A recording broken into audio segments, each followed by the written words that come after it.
आशंसिरिपुरवन्दिनी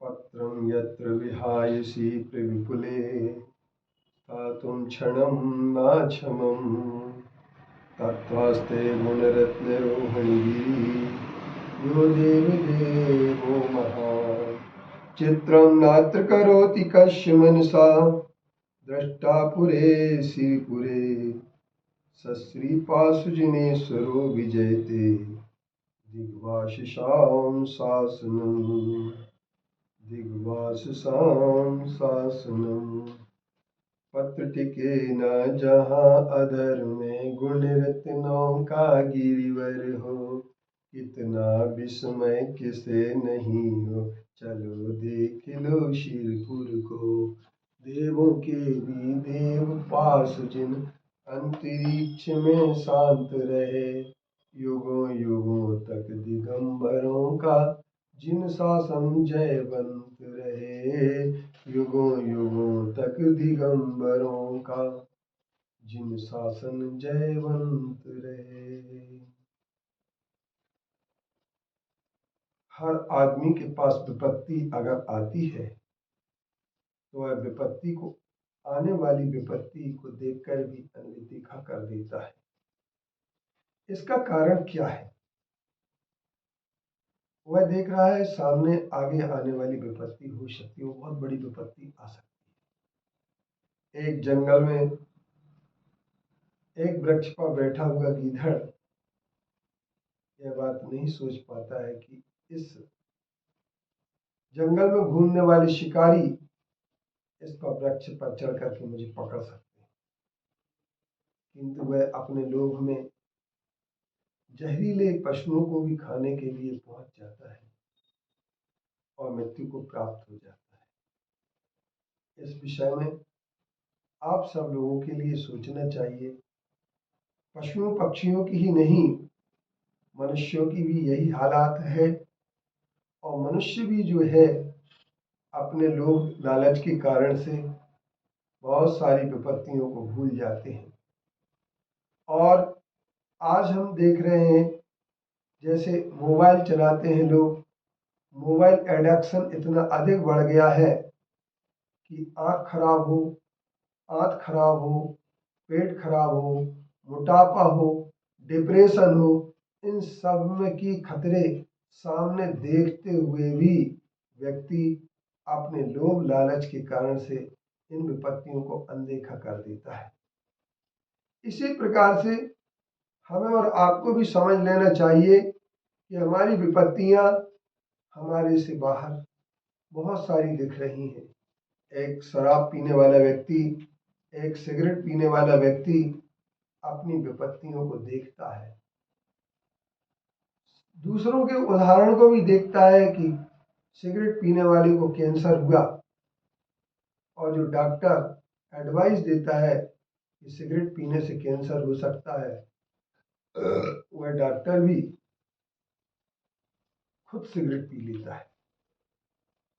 क्यों? सिर्फ उसके लिए, इस बात के लिए वह सिगरेट पी लेता है कि उसके लिए सिगरेट पीने का लोभ सताता है। इसी तरीके से एक ढक्कन से शुरू की गई शराब बोतलों पर आ जाती है और बोतल पीने के बाद भी उस पीने की इच्छा खत्म नहीं होती है, पीता चला जाता है व्यक्ति। लीवर खराब हो जाता है, लीवर में सरसाइरा हो जाता है, इसके बाद फेफड़े खराब हो जाते हैं और भी अन्य कई शरीर के अंग खराब हो जाते हैं। पर फिर भी एक बात पूछें अपन कि आखिर पीते क्यों हैं? तो उसका कारण सिर्फ एक लोभ। आज इसी लोभ के परिणाम के स्वरूप शेयर बाजार में जाने वाले, वायदा बाजार में जाने वाले, जुआ खेलने वाले अथवा जो भी कोई भी कार्य करते हैं वो इन व्यसनों के कारण से अपने बहुत सारे जीवन के अमूल्य क्षणों को बर्बाद तो करते ही हैं, साथ में पैसे के लोभ के कारण से कभी पकड़े भी जाते हैं तो जेल में भी जाना पड़ सकता है, कभी पकड़े जाते हैं तो उनके लिए कहीं और भी जाना पड़ सकता है। यहाँ तक कि इन व्यसनों के कारण से मृत्यु भी हो जाती है। फिर भी व्यक्ति धन के लोभ के कारण से चोरी करता है, पकड़ा जाता है, प्रतिष्ठा समाप्त होती है और इसके उपरांत उसे जेल की सजा भी भोगना पड़ती है। परंतु क्या कारण है कि व्यक्ति इन लोभ के कारण से अपनी जिंदगी को समाप्त करने की ओर भी चल पड़ता है। मैं आपसे यही कहना चाहता हूं कि हर आदमी के लिए एक सीमा तय करना होगी। चाहे वो किसी भी चीज की अवैधानिक चीजों को हम रखते हैं, हम अवैधानिक चीजों का संग्रह करते हैं, इसके उपरांत वो पकड़े जाते हैं और पकड़े जाते हैं तो सब जगह हमारी इज्जत भी खराब होती है। इसलिए कोई गैस की टंकियों का लोभ कर लेता है और कोई पटाखों की फैक्ट्री चलाता है, परंतु वो जानते हैं कि पटाखे की फैक्ट्री में कभी ना कभी विस्फोट हो सकता है और आए दिन अखबार में हमें मिलता है कि विस्फोट में कितने मजदूर मर जाते हैं, कितने लोग मर जाते हैं। गैस की टंकियां अवैध रूप से रखते हैं, अवैधानिक तौर पर रखते हैं। सरकार सिर्फ उसकी एक व्यवस्था बनाना चाहती है, परंतु फिर भी धार्मिक स्थलों पर भी कभी कभी ऐसे लोग लालच सताने लगते हैं और लोग धार्मिक स्थलों पर भी इनका अवैधानिक संग्रह करने लगते हैं। तो मेरा विचार है यह एक आपत्ति एक नहीं कई हमारे ऊपर आपत्तियां आ सकती हैं। इसलिए हमें इन आपत्तियों से बचना है। अगर आपत्तियों को देख कर के लोभ के कारण से हम आपत्तियों को अनदेखा कर रहे हैं, हमें अनदेखा नहीं करना चाहिए।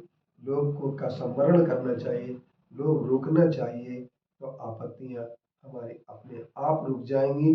और यदि हम आपत्तियों को रोकने के पीछे अगर कुछ नहीं कर पाते हैं, आपत्ति देखते हुए उनको अनदेखा कर देते हैं और लोग लालच में पड़ जाते हैं, तो निश्चित तौर पर हमारा बुरा होने वाला है। आइए, दुख के कारणों में लोभ बहुत बड़ा कारण है, इसलिए लोभ पाप का जनक है। इसके जितना रोक सकें रोकें। ओम शांति।